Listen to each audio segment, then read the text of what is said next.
ही घटना आहे राजाची. राजा रघुवंशी 11 मेला लग्न सोहळा पार पडला. त्यानंतर दोघे 20 मेला हनीमूनला निघाले आणि 23 मेला हत्या झाली. लग्नानंतर आयुष्याची खरी सुरुवात करण्यासाठी उचललेले पाऊल, पण लग्नाचा असा दुर्दैवी अंत होईल असं कोणालाच वाटलं नव्हतं. इंदोरमधल्या राजा रघुवंशी हत्या या प्रकरणामध्ये एक लव्ह स्ट्रँगल समोर आलंय. या घटनेमध्ये राज कुशवाहा याला मुख्य कारण मानलं जातंय आणि त्याचं सोनम रघुवंशी सोबत प्रेम संबंध चालू होते अशी माहिती समोर आली आहे.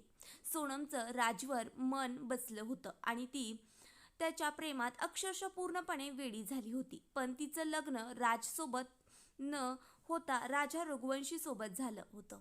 इथेच सर्व पराक्रम झाला. राजासोबत लग्न झालेलं जरी असलं तरी तिला राजासोबत आयुष्य घालवायचं नव्हतं आणि म्हणून तिने आणि राजने हे प्रकरण कायमचं संपवण्याचं ठरवलं आणि मग ठरल्याप्रमाणे ते राजाची हत्या करून प्रसार झाले. पण पुढे ते पोलिसांच्या तावडीत कसे सापडले, मेघालयातून निघालेली सोनम यूपीला कशी पोहोचली, सगळं या व्हिडिओच्या माध्यमातून जाणून घेऊयात. सोनम आणि राज सापडल्यानंतर पोलिसांच्या चौकशीत असं उघड झालंय की सोनमच्या वडिलांची इंदोरमध्ये एक लहानशी प्लायवूडची फॅक्टरी आहे.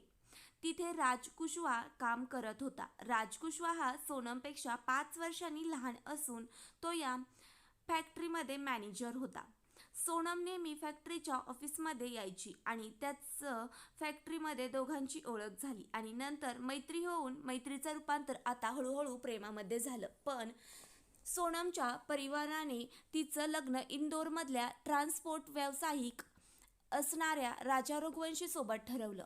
11 मे 2025 रोजी सोनम आणि राजाचं लग्न पार पडलं. पण तरी सुद्धा सोनम आपल्या प्रेमासाठी काहीही करण्यास तयार होती.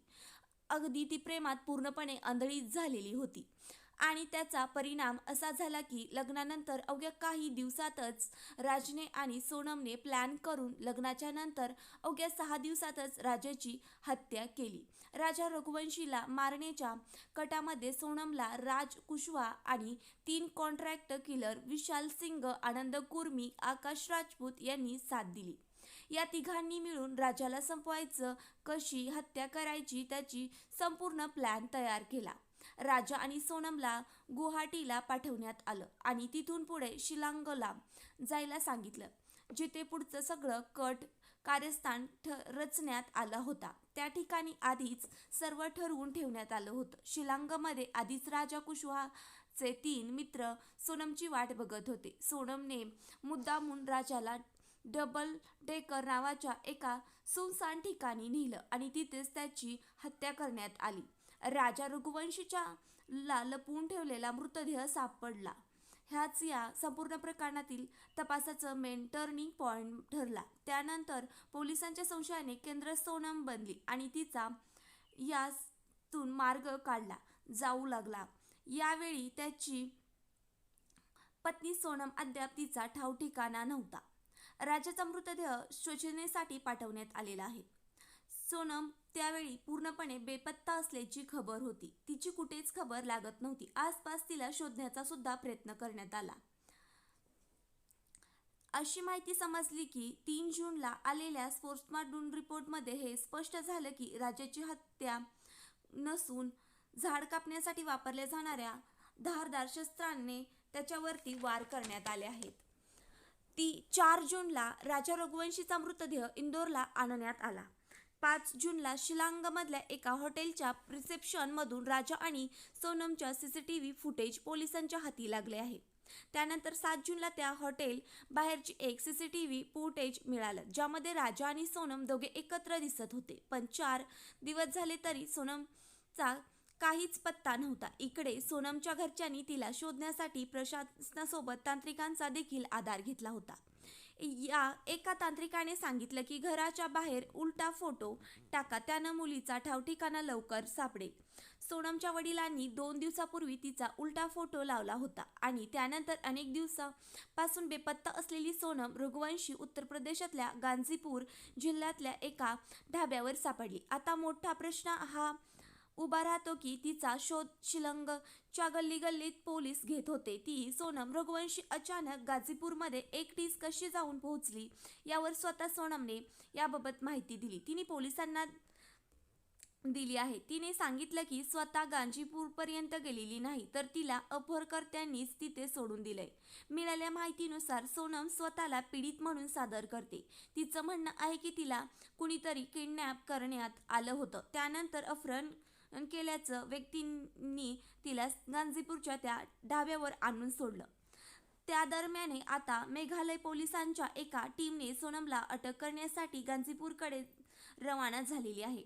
पोलीस आधी वाराणसीच्या बाबतपूर एअरपोर्टवर पोहोचतील आणि नंतर तिथून गाझीपूरला जातील. याच दरम्यान सोनम सापडलेल्या ढाब्याच्या मार्गावर असलेली सीसीटीव्ही फुटेज तपासलं जाणार आहे. त्या फुटेजमधून पोलीस हे समजून घेण्याचा प्रयत्न करतील की सोनमला तिथे नेमकं कोण घेऊन आलं होतं आणि ती त्या ठिकाणी कशी पोहोचली. सोनम जेव्हा त्या गाझीपूरमधल्या ढाब्यावर पोहोचली होती, तिथे पोहोचल्यानंतर तिने तिथल्या कर्मचाऱ्यांना फोन मागितला आणि त्यावरून आपल्या घरी कॉल करून परिवारासोबत बोलली. तब्बल 5 मिनिटापेक्षा जास्त वेळेवर ती फोनवर बोलत होती. पोलीस सूत्राच्या माहितीनुसार त्यावेळी सोनम फोनवर रडत होती. पोलीस तपासात असं उघड झालंय की खून केल्यानंतर चौघांनी एमपीला प्रसार व्हायचं हे आधीच ठरलेलं होतं. आता नेमकं कोण खरं बोलतंय हे पोलिसांना माहितीवरून कळेलच. दरम्यान या प्रकरणात राजा रघुवंशीच्या आईने एक मोठा खुलासा केलाय. दैनिक भास्करांच्या रिपोर्ट्सनुसार राजाने लग्नाआधीच आपल्या आईला एक हिंट दिला होता की सोनम या लग्नात खुश नाहीये. राजाने आपल्या आईला सांगितलं होतं की सोनम माझ्यात काहीच इंटरेस्टेड दाखवत नाहीये आणि मला हे लग्न करायचंच नाही, असं राजा रघुवंशी आपल्या आईला म्हणाला होता. हे ऐकल्यानंतर राजाची आई सोनमशी थेट बोलली होती. तेव्हा सोनमने उत्तर दिलं होतं की ती ऑफिसच्या कामात बिझी असते म्हणून ती बोलू शकली नाही. या संभाषणानंतर सोनमने राजाशी बोलायला सुरुवात केली होती. राजा आणि सोनमचं लग्न ऑक्टोबर 2024 मध्ये मॅच मेकिंग बुकलेटद्वारे निश्चित झालं होतं. शिवाय राजा रघुवंशीची आई उमा रघुवंशी यांनी अजून एक धक्कादायक माहिती उघड केली की शिलाँगला जाण्याचा प्लॅन पूर्वीपासून तयार नव्हता. सोनमला फिरायला जायचं होतं, पण राजा त्याला विरोध करत होता.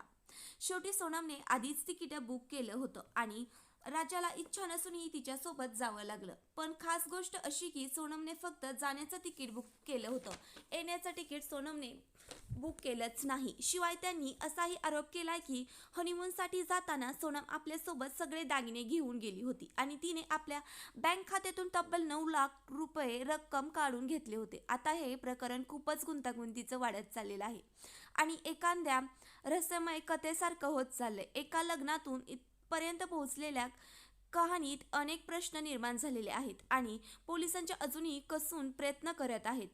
सोनम आणि राजच्या प्रकरणात पुढे काय घडणार हे बघणं महत्त्वाचं आहे. पण तुमचा या घटनेबद्दल काय मत आहे कमेंट करून नक्कीच सांगा. चॅनलवर नवीन असाल तर गुन्हेगारी विश्वाचे जीवन या आमच्या यूट्यूब चॅनलला सबस्क्राईब करून बेल आयकॉनवरती टच करून येणारे नवीन व्हिडिओचे नोटिफिकेशन मिळवा. धन्यवाद.